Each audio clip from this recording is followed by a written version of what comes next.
Hai guys, karena mumpung ada waktu dan saya cobalah sekali-kali. Ini my first time mencoba mereview film ya. Daripada saya tonton sendiri, mending saya bagikan lah pengalaman apa yang saya tonton pada kalian. Shawshank Redemption, film penjara ini. Cerita tentang Andy yang diduga membunuh 2 orang, yaitu istrinya dan selingkuhannya, padahal dia bukan. Nanti kalian tahu siapa yang bunuh dan jatuh hukuman seumur hidup penjara di Shawshank. Oke, ketika dia masuk pun sama seperti penjara lainnya lah ya, langsung, karena dia orang yang nggak terlalu bisa berantem dan terlihat orang polos, jadi banyak orang suka sama dia, cowok loh ya, siapa yang nggak pingin itu kan, apalagi penjara kan ya kebutuhan biologis lah. Pas sedang bekerja di penjara, kayak ya bekerja apa gitu, dia dijebak nih. Jadi dia dimasukin ke sebuah ruangan kosong, penuh barang tapi kosong orang. Nah, pemerkosa ini 3 orang. Akhirnya maksa si Andy ini buat diem, terus buka celananya, tapi dia nggak mau lah. Siapa yang mau? Dia memberontak terus. Nah, si pemerkosa pun ya tadi males lah memerkosa dia, mungkin lain kali aja lah ya. Jadi dia pukuli sampai habis, sampai dia masuk puskesmas sebulan. Oke, karena setelah sebulan dia normal, dia tahu nih kalau dia harus butuh teman buat ya setidaknya ngasih agar bisa survive lah, kayak ada yang ngelindungin atau ada yang kasih tahu cara survive agar tidak diperkosa. Oke, besok paginya pun seluruh tahanan dikumpulkan di lapangan jadi satu. Jadi kepala penjara meminta agar ada sukarelawan yang bekerja kayak dandani atap, jadi kayak di aspal gitu atap penjarane. Nah ini, jadi dia dipilih nih, jadi dipilih acak. Nah, si Andy sama Red sama teman-temannya pun kepilih ya. Beruntung nih Andy karena nggak ketemu si pemerkosa lagi kan. Oke, besoknya pun akhirnya dia kerja paksa. Dia kerja paksa di atas itu jam siang sampai jam malam. Pas lagi kerja,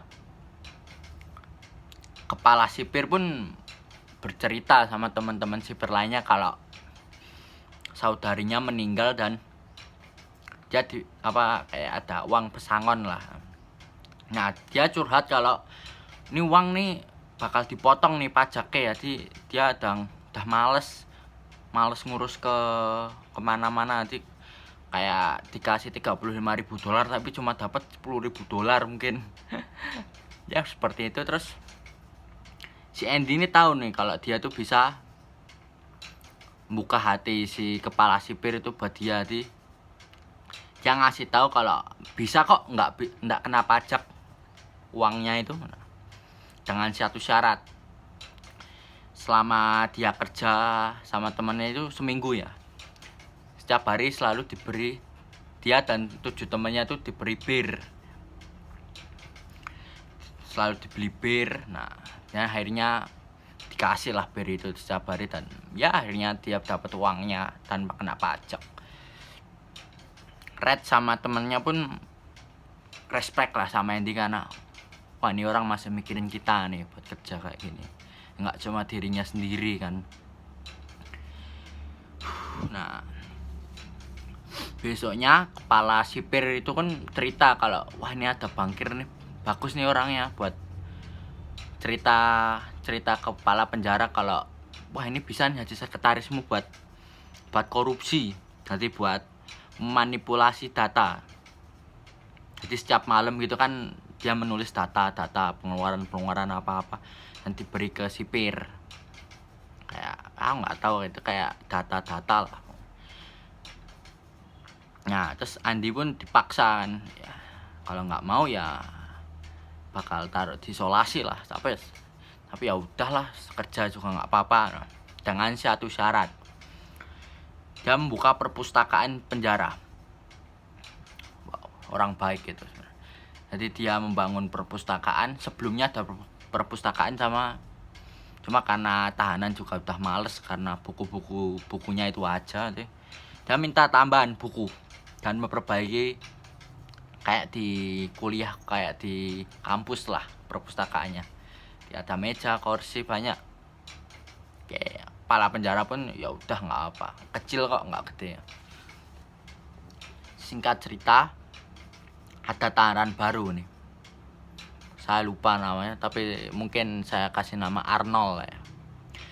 Nah, ini si Arnold ini umurnya 19 tahun, tapi dia sudah dipenjara sejak 13 tahun. Si Arnold ini punya istri dan anak. Jadi pas dia dipenjara gitu, nyesel lah ya, karena dia nggak bisa apa-apa buat nafkahin istri dan anaknya. Dia cobalah cari cara buat punya ijazah SMA biar bisa bekerja menafkahi lah. Jadi dia minta Andy buat ngajarin dia. Dia tuh nggak bisa baca dengan baik, hitung-hitungan tuh nggak bisa. Jadi dia ngajarin sebulan penuh itu. Nah ini pas ujian tes, si Arnold ini frustasi, jadi dia nyobek kertas terus dibuang itu kertas dan keluar ruangan. Terus si Arnold ini besoknya ya, si Arnold ini ketemu sama Red. Dia nyesel kalau nggak ikut itu karena ya emang frustasi dan ditolong lagi lah, karena Andy cuma satu-satunya peluang biar kalau pas keluar penjara bisa kerja. Oke, pas mereka bertiga ketemu, Arnold, Andy dan Red nih ketemu. Arnold ini cerita kalau pas saat di penjara sebelumnya ini dia dapat satu teman kamar yang berisik, cerewet. Jadi dia nggak bisa tidur dan ngomong terus. Nah pas si Arnold ini tanya, kenapa kamu di penjara, apa kasusmu? Dia bercerita, si temen Arnold itu cerita kalau dia bunuh orang. Berarti awalnya dia kan butuh uang. Jadi dia masuk ke bar orang kaya lah, yang isinya orang kaya. Dia masuk bar, selesai nargetin orang, buntuti rumahnya. Nah pas dia lagi ngambil barang, si orang kaya itu bangun dan menembak dia sama teman perempuannya. Kalian tahu apa? Pria kaya itu pemain baseball tersebut, dan si cewek itu istrinya Andy. Wow. Nah mulai dari situ pun Andy pun, ini aku ada bukti nih kalau yang bunuh bukan aku, tapi temannya Arnold itu. Nah, dia cerita kepala penjara. Cuma kan kepala penjara kan juga nggak mau dia kalau Andy bebas, dan nanti nggak bisa kehilangan sekretaris lah ya. Dia akhirnya Andy pun tolak mentah-mentah, terus dimasukin ke ruang isolasi.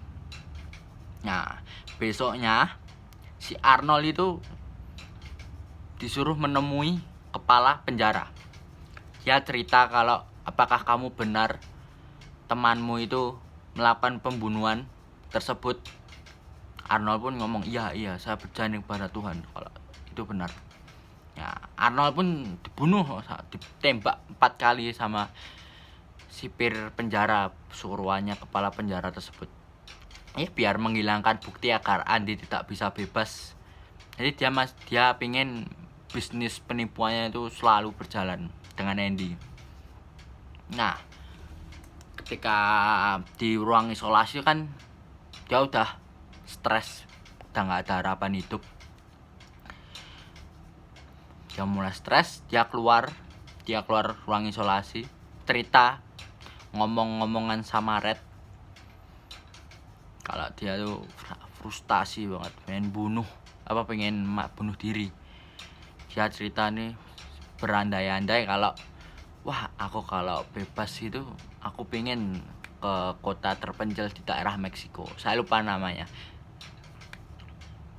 Dia cerita nih kalau dia tuh sangat menyayangi istrinya. pas dia melamar istrinya itu sebuah taman. Nah, dia cerita kalau di situ tuh dia melamarnya dan bercinta di situ. Nah, si Red nih dikasih tahu kalau si Andy itu pernah naruh suatu barang di taman tersebut. Jadi dikasih tahu nih detail-detail lokasinya. Oke, Red pun oh ya.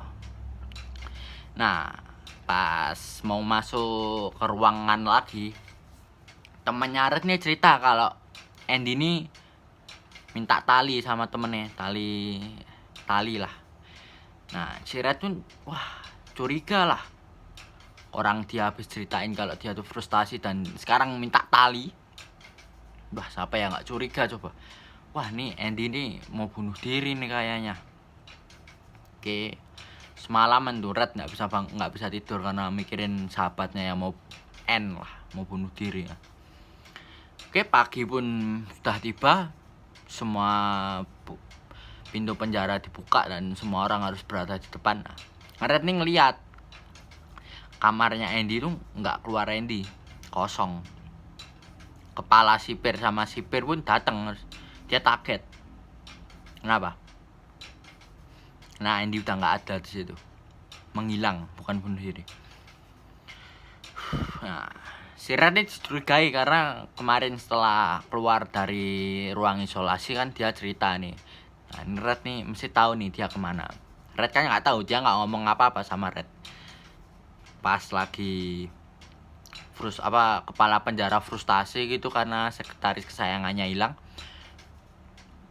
dia melempari batu ke ruangan tersebut. Kayak emosi gitu. Nah, pas salah satu batu tersebut menuju ke poster. Nah, ini kan poster, plek, bolong. Nah, semua orang itu kaget. Lah, bolong. Disobek. Wah. Lubang besar buat jalan Andy keluar. Itu dia lakukan malu-malu tembok itu selama 20 tahun. Wow. Anehnya sipir penjara pun nggak ada yang curiga. Setidaknya oh iya, dia kenapa bisa naruh poster situ? Karena dia kan sekretaris kepala penjara, jadi kalau dia masang poster gitu dibolehin, kayak buat idolanya lah, foto idolanya. Terus dia juga boleh kok ngukir tembok gitu, dibolehin sama dia, karena ya nggak bakal juga kan orang dia ngukir tembok sampai bolong gitu. Nah, kepala penjara tuh salah, dia bisa. Nah, jadi kan Andy kan tugasnya tuh nulis laporan palsu ya buat si kepala penjara, terus malamnya di storin ke kepala penjaranya, kayak dimasukin ke sebuah locker. Nah, pada malam sebelum Andy minggat itu dia manipulasi, jadi data yang ia tulis tuh dimasukin, nah data yang palsu dikasih ke kepala penjara. Nah, jadi setelah dia keluar, dia langsung minta uang. Saya nggak tahu caranya kok bisa dapat uang, dan ngasih laporan palsu tersebut ke polisi. Nah, polisi datang ke penjara, nahan tuh semua kepala sipirnya sama sipir-sipirnya. Pas dia lagi dobrak pintunya kepala penjara pun udah mati, bunuh diri, karena ya nggak mau lah, siapa yang mau masuk penjara. Guys, setelah itu Red pun meminta pembebasan bersyarat karena dengan kepala penjara sebelumnya selalu ditolak. Ya, sebuah keberuntungan kali ini dia dibolehkan keluar dengan pembebasan bersyarat karena dia sudah di penjara 40 tahun loh. Ya udah bosen lah. Ya dia keluar, terus kalian masih ingat apa yang ceritain Andy pertama? Nah, Red langsung ke sebuah taman tersebut buat barang apa sih yang disembunyiin sama Andy. Nah, pas Red lagi ke sana, dia nemu tuh sebuah kayak tempat barang lah. Isinya tuh sebuah surat, sebuah amplop. Nah, tulisannya tuh di Red, kepada Red. Aku pernah menceritakan sebuah tempat. Semoga kamu masih ingat itu. Nah, di dalam amplop itu selain ada surat, ada uang ya. Banyak kok. Paling ya 30 juta. Oke, akhirnya Red pun mengunjungi si siapa? Wah, lali aku. Andy. Nah, mengunjungi Andy di salah satu tempat terpencil di Meksiko. Ya, akhirnya dia bersahabatan dan ketemu lagi. Selesai. Saya pertama sih kurang suka sama filmnya karena dari deskripsi Netflix-nya pun nggak terlalu menarik ya. Sebuah bankir terkenal masuk penjara karena perbuatan yang tidak dia lakukan, itu kan kurang menarik ya. Seharusnya apa gitu kayak. Oke, terima kasih sudah menonton. Goodbye.